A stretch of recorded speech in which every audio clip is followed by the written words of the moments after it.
एक नई सुबह, एक नई ताजगी के साथ आपका अपना पीयूष पांडे आपसे जुड़ता हुआ, और जो श्रृंखला, जो कड़ी हमने शुरू की है, उसमें अपने सीनियर खिलाड़ियों से आपका परिचय करा रहा हूँ, उनकी शख्सियतों से आपको मिला रहा हूँ।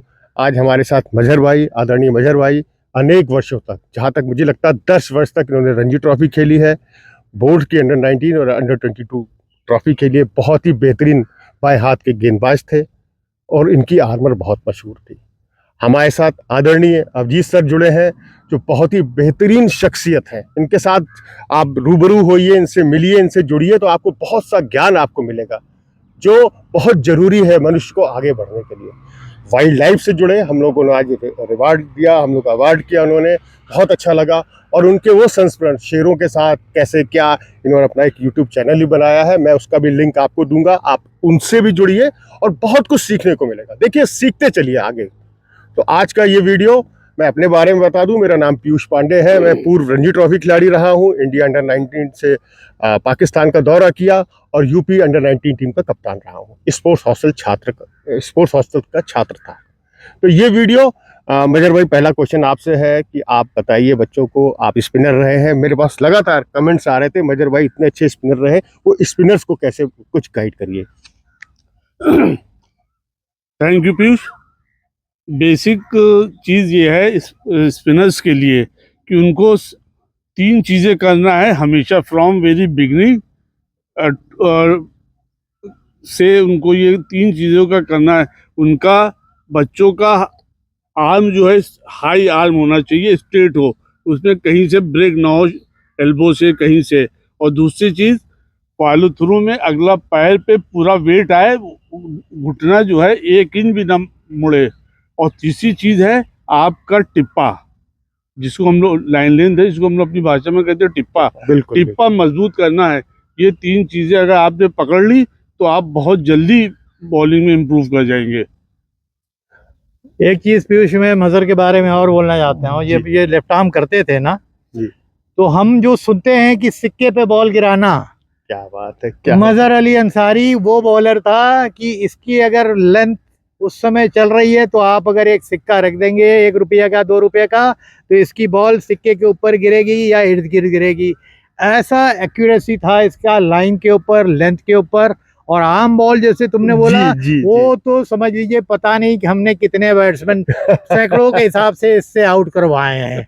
वो आम बॉल 2 बॉल ये डोज देता था बाहर के लिए हल्का हल्का, और एक आम मारता था, जब तक वो हिलता था या तो पैड पे आ जाती थी या डंडे पे आ जाती थी। तो मजहर की स्पेशलिटी इसकी आम बॉल थी। मेरे हिसाब से मजहर जो 10 साल रणजी ट्रॉफी खेले, एक प्लेयर यूपी से आके खेले थे कई साल, उनके आगे इनको इतनी चांस नहीं मिली, वरना ये 10 साल नहीं, ये कम से कम 150-200 विकेट का बॉलर होता रणजी ट्रॉफी में। ये मेरी अपनी फीलिंग है इसके लिए, क्योंकि मैंने उसको बहुत क्लोजली देखा है। आप दोनों हमारे सीनियर हम लोगों से जुड़े हैं, और आज का एक बहुत इंपॉर्टेंट टॉपिक है, बच्चे ने क्रिकेट खेलना शुरू कर दिया है, वो आगे बढ़ रहा है, अब उसको मैचेस में परफॉर्मेंस करनी है, जो सबसे बड़ा जरूरी है, क्योंकि बिना परफॉर्मेंस के वो खिलाड़ी नहीं बन सकता।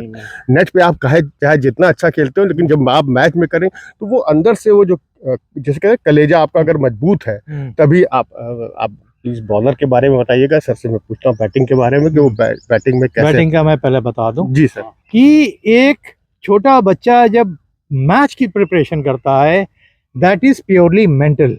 आप अपने आप को जब ग्राउंड की तरफ ले जाने लगते हैं, आपको पहले से कोई बहुत आगे नहीं सोचना है, क्योंकि आप जाएंगे बॉल बाय बॉल, मेरिट पे खेलेंगे, रन्स निकालेंगे, 10 रन बनेगा, 15 रन बनेगा, आपका कॉन्फिडेंस गेन होगा, शॉट्स आने लगेंगी, फिर आप इनिंग को बिल्ड करना सीखिए। और उसके अलावा जो बेसिक चीज़ है, तेज रनिंग, जितनी स्पेसेस हैं उनको यूज़ करना। हालांकि बहुत कम बच्चे ये कर पाते हैं, बहुत टाइम लगता है। क्रिकेट इतना आसान गेम होता, और ख़ासकर जो बैटिंग का स्किल है ये बहुत डिफ़िकल्ट है। मैं जानता हूँ, मैं बॉलर भी रहा हूँ, बैटिंग में बॉलिंग में तो एफर्ट अगर आप कर रहे हो, मेहनती हो, तो आप निकाल लोगे, लाइन मिल जाएगी, लेंथ मिल जाएगी, वेरिएशन मिल जाएगी। बैटिंग में सबसे बड़ा दुर्भाग्य ये रहता है कि आपने 20 रन पे सेट खेल रहे हो और एक मिस्टेक की, आप वापस आके बैठ गए। बॉलर में हमेशा आपको एक कमबैक का टाइम मिलता है। 2 गंदी 3 बॉल गंदी करी, आपने 1 बॉल अच्छी डाली, हो सकता है विकेट मिले। तो बैटिंग एक डिफ़िकल्ट आर्ट है, उसके लिए बच्चों को मेंटली बहुत टफ होना होगा। उनकी गोल्स क्या हैं उनको लिखना पड़ेगा, उन गोल्स को छोटे छोटे रखें, आगे बढ़ाएं, अचीव करें, फिर आगे बढ़ाएं। ये नहीं कि मैं स्टेट खेलूंगा, ये गोल नहीं है, वो सपना टाइप हो जाता है।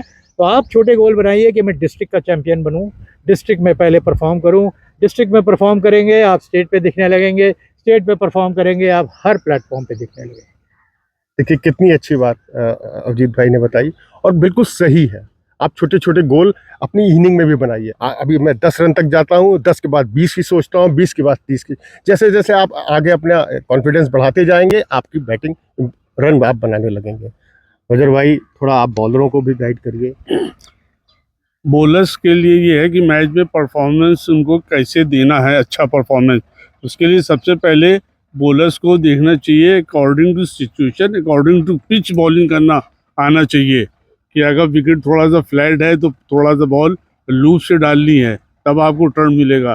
कोई विकेट अगर थोड़ा सा रफ सा है तो उसमें आपको बॉल को हिट करने पे मिलेगा विकेट। तो वो अकॉर्डिंग टू सिचुएशन और अकॉर्डिंग टू पिच आपको बॉलिंग करना है। कि माना कि आपको लास्ट में अगर ओवर मिलता है कि और उसके बाद तब आपको वो बॉलिंग वो लूप वाली नहीं करना है, उसमें फिर लोअर ट्रैजेक्टरी करना है ताकि उस वक्त आपको रन कंटेन करने हैं। ये मेन चीज़ होती है। और बॉलर्स के लिए ये है कि यहाँ से हाई आर्म से फेंकी फ्लाइट और यहाँ से फेंकी फ्लाइटर, ये है मेन बॉलर्स का कि जब जैसा हुआ कि यहाँ से फ्लाइट फेंक दी, यहाँ से फेंक दी फ्लाइटर रन रोकने के लिए। और वो चीज़ तब आएगी जब आपकी लाइन लेट टिप्पा मजबूत होगा। तो ये जो वीडियो आज का है कि आपको कैसे परफॉर्मेंस करनी है, कैसे आगे बढ़ना है, इस वीडियो को मैं यहीं एंड कर रहा हूँ। मैं एंड में अवजीत भाई से कहूँगा कुछ आप और कुछ स्पेशल बोलना चाहें, बहुत से कप्तान होते हैं उनको कुछ गाइड करना चाहें तो थोड़ा सा प्लीज। हाँ, पीयूष ने जो पॉइंट बोला है कप्तानी का, वो सबसे डिफिकल्ट होता है। क्योंकि कप्तान पूरी टीम को कंट्रोल करता है। एक एक जो प्लेयर है उनके प्लस पॉइंट जानता है, माइनस पॉइंट जानता है, उनको समझाता है। एंड कप्तान सबसे बड़ा वही है जो प्लेयरों का रिस्पेक्ट पाता है। वो रिस्पेक्ट पाता है। अगर 10 खिलाड़ी जो खेल रहे हैं या जो 3 बाहर बैठे हैं वो रिस्पेक्ट पाते हैं। मैं बहुत लगी रहा हूँ मजर की वजह से, मेरे टीममेट्स की वजह से, कि मैं 8 या 9 साल कप्तान रहा, जबकि एक मेरे से कई बड़े बड़े प्लेयर मेरे अंडर में कप्तानी करते थे, वो खेलते थे। और मेरे को कप्तानी करने में थोड़ा सा कभी गिल्टी भी आता था, बट फिर अपनी रिस्पॉन्सिबिलिटी जैसे याद आती थी कि एक बड़ी टीम का मैं कप्तान हूँ, मेरे को कप्तानी के हिसाब से जैसे टीम को हैंडल करना है कर रहा हूँ।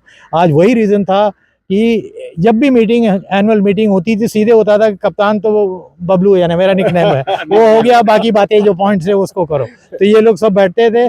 ये होता था कि आप कंट्रोल कर रहे हैं। अब आरपी सिंह एग्रेसिव हो रहे हैं तो उसको कंट्रोल करने के लिए आप मिड ऑन पे खड़े हैं, उससे आप क्या बात कर रहे हो। विश्वजीत सिन्हा उससे भी बड़ा पागल, उसको कैसे कंट्रोल करना है। तो वो हम मिड ऑफ में खड़े हैं तो हम बात कर रहे हैं उससे। और अगर मुझसे कैच छूट जाए एज ए कप्तान तो ये बॉलर सब मेरी जान खा जाते थे, क्योंकि दे आर फाइटर्स। वो इसीलिए कि हमें बर्दाश्त नहीं है कि हम अब फेल कर गए। तो कप्तान को बहुत अलर्ट रहना होता है। कप्तान शब्द बहुत इजी है, कप्तानी करना बहुत डिफिकल्ट है, बहुत डिफिकल्ट होता है। क्योंकि सिचुएशन को, मैच सिचुएशन को समझना है, बॉलर्स को कैसे यूज़ करना है, बैट्समैन कहाँ पर वीक पॉइंट है, बैट्समैन का प्लस पॉइंट कहाँ है, हमको क्या बॉल करना है, फील्ड प्लेसमेंट कैसे लगाना है, बहुत पॉइंट होते हैं। तो क्या कप्तानी के ऊपर बहुत से प्लेयरों ने अपने अपने बुक्स पे लिखा भी है, बड़े बड़े प्लेयरों ने लिखा है। बट जब आप ग्राउंड पे जाते हैं वो प्लेयरों के लेख आपके काम नहीं आते हैं, वो सिचुएशंस काम आते हैं कि वो आप क्या फेस करने वाले हैं। ये बहुत बहुत इंपॉर्टेंट तुमने सब्जेक्ट पकड़ा और ये बहुत ही इंपॉर्टेंट है। Thank you Piyush. ये ऐसे ही हम लोग आपसे जुड़ते रहेंगे, हमारे सीनियर जुड़ते रहेंगे और हम नए नए वीडियोस लाते रहेंगे। Thank you watching my video. Take care, bye bye.